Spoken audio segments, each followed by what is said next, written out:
Good evening मेरे प्यारे दोस्तों, सभी लोगों को मेरा नमस्कार। स्वागत करते हैं आप सभी का आपके अपने YouTube channel coding study point में। तो प्यारे दोस्तों, आज से आप लोगों के लिए पॉलिटेक्निक एंट्रेंस एग्जाम 2023 के लिए क्लासेस स्टार्ट कर दी गई है। आज आपकी पहली क्लास है। आज की क्लास में हम लोग पढ़ेंगे मैथमेटिक्स का पहला चैप्टर वर्गमूल एवं घनमूल, जिसको इंग्लिश में बोला जाता है स्क्वायर रूट एवं क्यूब रूट। सबसे पहले प्यारे दोस्तों, वर्गमूल एवं घनमूल के बेसिक कांसेप्ट और थ्योरी पार्ट को समझेंगे। यदि आप वर्गमूल एवं घनमूल के बेसिक कांसेप्ट और थ्योरी पार्ट को अच्छी तरीके से समझ जाते हैं तो आपके एग्जाम में वर्गमूल एवं घनमूल से कैसा भी क्वेश्चन पूछ लिया जाए आप मैक्सिमम 5 से 10 सेकंड के अंदर सॉल्व कर सकते हैं। तो स्टार्ट करते हैं आज की क्लास को। सबसे पहले समझिएगा वर्गमूल को। वर्गमूल को समझने से पहले आपको समझना होगा कि वर्ग क्या होता है। तो प्यारे दोस्तों, किसी भी संख्या का पावर 2, किसी भी संख्या का घात 2, वही वर्ग होता है। जैसे बोला जाए 5 का वर्ग, यानी कि 5 पर घातांक 2 है, 5 पर पावर 2 है। अब 5 का वर्ग का मतलब ये है कि इस 5 को गुणे के रूप में 2 बार लिखा जाए, यानी 5 गुणे 5, तो आपका हो जाएगा 25। उसी प्रकार से बोला जाए 6 का वर्ग, तो 6 का वर्ग का मतलब ये है कि 6 को गुणे के रूप में 2 बार लिखा जाए, यानी कि आपका हो जाएगा 36। अब समझिएगा वर्गमूल क्या होता है।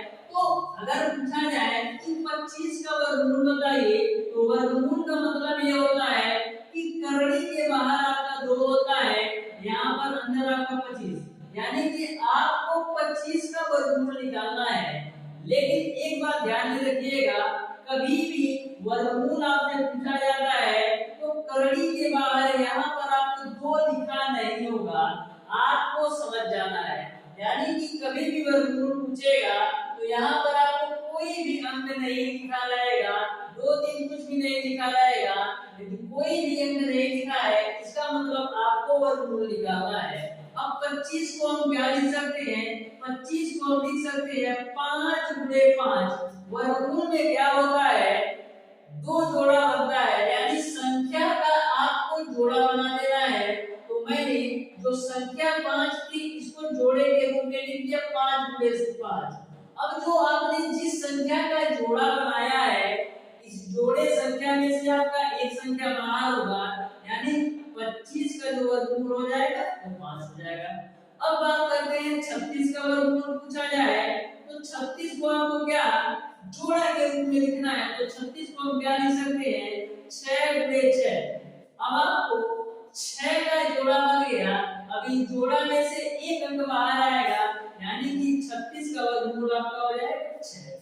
यहाँ तक आपको पूरी बात क्लियर समझ में आ गई होगी। एक बात और प्यारे दोस्तों, आपको कम से कम 1 से 20 तक का वर्ग एकदम अच्छी तरीके से याद होना चाहिए। 1 से 20 तक का वर्ग आप अच्छी तरीके से याद कर लीजिए, तो आपके एग्जाम में कैसा भी क्वेश्चन पूछा जाएगा तो आप मैक्सिमम 5 से 10 सेकंड के अंदर सॉल्व कर सकते हैं। 1 से 20 तक का वर्ग अच्छी तरीके से याद कर लीजिए और 1 से 20 तक का घन आप अच्छी तरीके से याद कर लीजिए।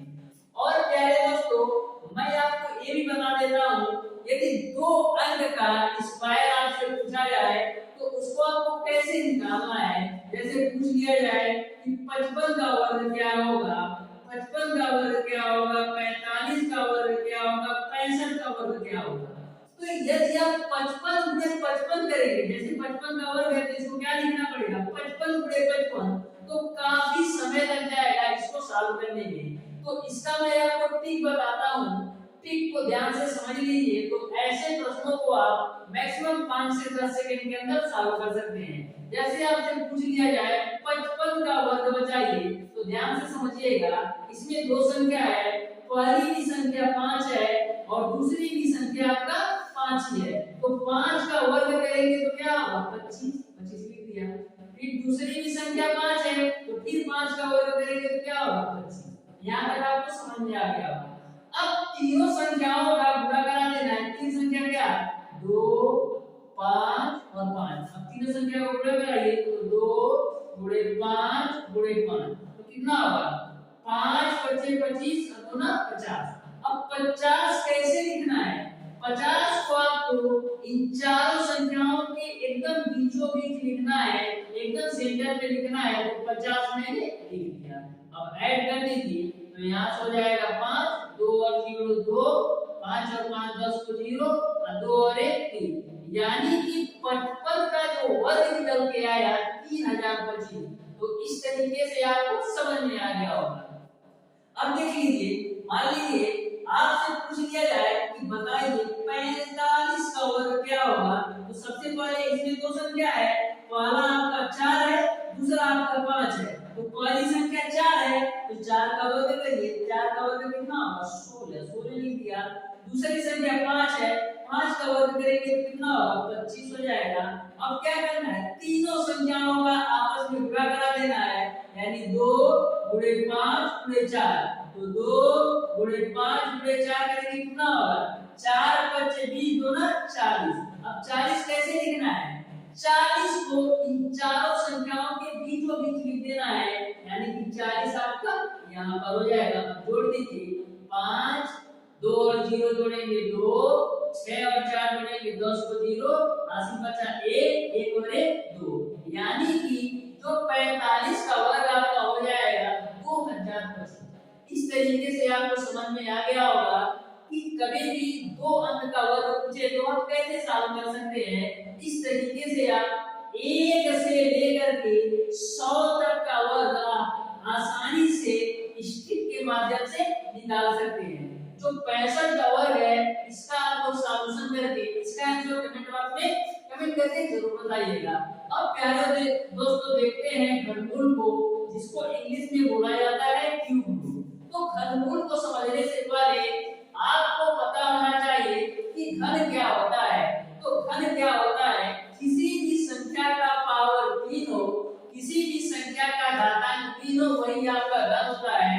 जैसे आपसे पूछा जाए 5 का घन यानी कि 5 पर पावर 3 5 पर पावर 3 का मतलब ये होता है कि 5 को गुणा के रूप में 3 बार लिखा जाए तो 5 गुणे 5 गुणे 5 तो 5 बचे 25 बचे कितना हो जाएगा 125 यानी कि 5 का घन 125। उसी प्रकार से 6 का घन पूछा जाए तो क्या होगा 6 को 3 बार लिखना है गुणा के रूप में तो 6 गुणे 6 गुणे 6 यानी कितना हो जाएगा 216। अब बात करते हैं घनमूल की। जैसे आपसे पूछा जाए कि रूट ओवर 125 का घनमूल बताइए। कभी भी आपसे घनमूल पूछेगा तो करड़ी के बाहर 300% लिखा रहेगा। कभी भी घनमूल पूछेगा तो यहाँ पर आपको 3 लिखा रहेगा और चतुर्थमूल पूछे तो क्या यहाँ पर 4 लिखा रहेगा। पंचमूल पूछेगा तो यहाँ पर 5 लिखेगा। लेकिन यदि वर्गमूल पूछेगा तो यहाँ पर कोई भी संख्या नहीं लिखी रहेगी। यहाँ पर आपको घनमूल निकालना है करड़ी में 125 का घनमूल निकालना है तो यहाँ पर क्या करेंगे 125 का घनमूल निकालने के लिए सबसे पहले इसका फैक्टर करते हैं तो 125 को हम क्या लिख सकते हैं 5 गुणे 5 गुणे 5। घनमूल में आपका 3 का जोड़ा बनता है तो यहाँ पर मैंने 5 5 का 3 का जोड़ा बना लिया। अब 3 के जोड़े में से एक संख्या आपकी बाहर होगी यानी कि करड़ी में 125 का जो वर्गमूल हो जाए घनमूल हो जाएगा वो आपका 5 हो जाएगा। अब बात करते हैं यदि आपसे पूछ लिया जाए कि 216 का घनमूल बताइए तो 216 को क्या करना है सबसे पहले इसका फैक्टर कर देना है तो यहाँ पर क्या करेंगे 216 को हम लिख सकते हैं 6 गुणे 6 गुणे 6। अब क्या होगा इस 6 का आपका 3 का जोड़ा बन गया। अब 3 जोड़े में से आपका 1 यानी 3 संख्याओं का जोड़ा 6 6 का 3 है तो 1 जोड़ा बना तो इसमें से आपका एक संख्या बाहर होगा यानी इसका घनमूल आपका हो जाएगा 6। तो यहाँ से आपको घनमूल भी अच्छी तरीके से समझ में आ गया होगा। अब प्यारे दोस्तों आगे देखते हैं नेक्स्ट आपके एग्जाम में इस तरीके से क्वेश्चन पूछा जाता है लिखा रहेगा root over x dot dot dot n1। ऐसा क्वेश्चन आपके एग्जाम में पूछा जाए तो कैसे सॉल्व करना है, एक छोटा सा फार्मूला है, फार्मूला आपका ये है x टू द पावर 2 पर पावर n माइनस का 1 डिवाइडेड बाय 2 पर पावर n। यह छोटा सा फार्मूला आपको ध्यान में रखना है। कब कभी भी आपका ऐसा क्वेश्चन पूछा जाए तो x पे पावर 2 पे पावर n माइनस का 1 डिवाइडेड बाय 2 पे पावर n, ध्यान में रखिएगा ये जो पूरी वैल्यू है वो x का पावर है। एक क्वेश्चन सॉल्व करते हैं, जैसे क्वेश्चन पूछ लिया जाए कि root over 5 root over 5 root over 5 root over 5, इसको कैसे सॉल्व करना है। तो सबसे पहले जो यहाँ पर x की वैल्यू है वो तो है आपका 5, तो 5 नोट कर देना है, फिर 2 है तो 2, n की वैल्यू क्या होगी, सबसे बड़ा मैटर n की वैल्यू क्या होगी, कितनी बार कर्ली यूज हुआ है, तो कितनी बार कर्ली यूज हुआ है 1 2 3 4, यानी कि n का मान आपका हो जाएगा 4 माइनस का 1 डिवाइडेड बाय 2 पे पावर n 2 और n की वैल्यू 4, इसको आप हल कर दीजिए तो 5 पे पावर 2 पे पावर 4 का मान कितना होता है, 2 पे पावर 4 का मान 2 2 4 8 16, 16 में से 1 घटाएंगे तो आपका हो जाएगा 15 बटे 2 पे पावर 4 का मान कितना हो जाएगा 16। तो इस तरीके से इस क्वेश्चन का जो आंसर होगा वो 5 पे पावर 15 बटे का 16 हो जाएगा, यही आपका आंसर हो जाएगा। अब देखिएगा नेक्स्ट आपके एग्जाम में इस तरीके से भी क्वेश्चन पूछ लिया जाता है, जैसे आपके एग्जाम में बोला रहेगा कि रूट ओवर 6 प्लस का रूट ओवर 6 प्लस का रूट ओवर 6, ऐसे क्वेश्चन आपके एग्जाम में पूछ लिया जाए प्लस का डॉट डॉट डॉट, तो आपको कैसे सॉल्व करना है। तो बस इसमें एक छोटा सा पॉइंट है उसको ध्यान में रखना है। सबसे पहले प्यारे दोस्तों इस 6 को अभाज्य गुणनखंड करना है, यानी कि जो संख्या 6 है इसका अभाज्य गुणनखंड करना है। अब बात आती है अभाज्य गुणनखंड क्या होता है। अभाज्य गुणनखंड वह गुणनखंड होता है जिसमें कुछ भी कॉमन ना हो, जैसे 6 को हम क्या लिख सकते हैं 2 गुणे का 3, यह आपका 6 का अभाज्य गुणनखंड हो गया। अभाज्य गुणनखंड का मतलब ये होता है कि दोनों संख्याओं में कुछ भी कॉमन ना हो। तो आप देख रहे हैं 2 गुणे 3, क्या 2 और 3 में कुछ कॉमन है, एक को छोड़कर नहीं कॉमन है, यही आपका अभाज्य गुणनखंड हो गया। जैसे आपको बोला जाए कि 12 का अभाज्य गुणनखंड करिए तो कैसे करेंगे, 12 का अभाज्य गुणनखंड कैसे करेंगे 3 गुणे 4। अब बताइए 3 और 4 में कुछ भी कॉमन है, एक को छोड़कर नहीं ना, तो यही आपका अभाज्य गुणनखंड हो गया। लेकिन यदि आप 12 को आप इस तरीके से लिखिए 2 गुणे 6, तो यह गलत है, यह आपका अभाज्य गुणनखंड नहीं है, क्योंकि 6 में भी आप 2 आ जाएंगे और 2 ऑलरेडी है, यानी कि इन दोनों संख्याओं में 2 कॉमन है।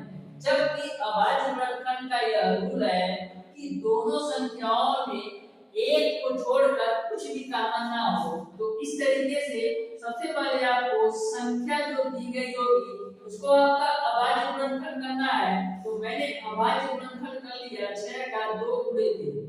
अब क्वेश्चन में यदि प्लस है, यदि क्वेश्चन में प्लस है तो जो आपका इन दोनों संख्याओं में बड़ी संख्या है वो आपका आंसर हो जाएगा। तो इसमें आंसर क्या हो जाएगा 3। कब, जब क्वेश्चन में प्लस है तो दोनों संख्याओं में जो बड़ी संख्या होगी वो आपका आंसर होगा। लेकिन यदि इसी क्वेश्चन में यह प्लस ना देकर के यहाँ माइनस होता तो क्या होता, इन दोनों संख्याओं में जो छोटी संख्या होती वो आपका आंसर हो जाता। तो यह आपका ठीक समझ में आ गया होगा। एक क्वेश्चन और देखते हैं, ध्यान से समझिएगा। जैसे पूछ लिया जाए कि कड़ी के अंदर 12 माइनस कड़ी के अंदर 12 माइनस कड़ी के अंदर 12 डॉट डॉट डॉट, इसका मान बताइए। तो सबसे पहले 12 का आपको अभाज्य गुणनखंड करना है। तो 12 को हम क्या लिख सकते हैं, 12 को हम लिख सकते हैं 3 गुणे का 4। अब इन दोनों संख्याओं में ये देखना है कि कौन संख्या बड़ी है और कौन संख्या छोटी।